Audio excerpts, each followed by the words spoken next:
If you're experiencing low performance in Apex Legends, there are several steps you can take to optimize your gaming experience. Follow these steps to enhance your gameplay. Step 1. Adjust in-game settings. Lower the graphics settings in the game.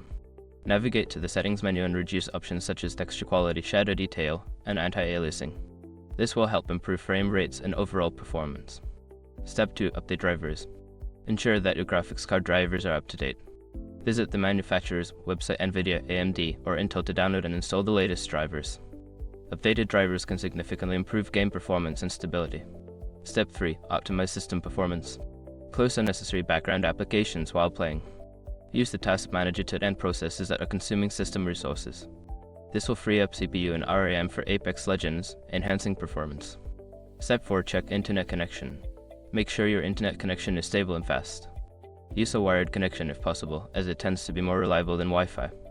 Additionally, check for any bandwidth-heavy applications running in the background that could affect your gaming experience. Step 5. Adjust Windows settings. Optimize your Windows settings for gaming. Set your power plan to high performance, disable game mode if it causes issues, and ensure that your system is not set to limit performance to save energy. These adjustments can lead to better performance in Apex Legends. By following these steps, you should see an improvement in your Apex Legends performance. Enjoy your gaming experience.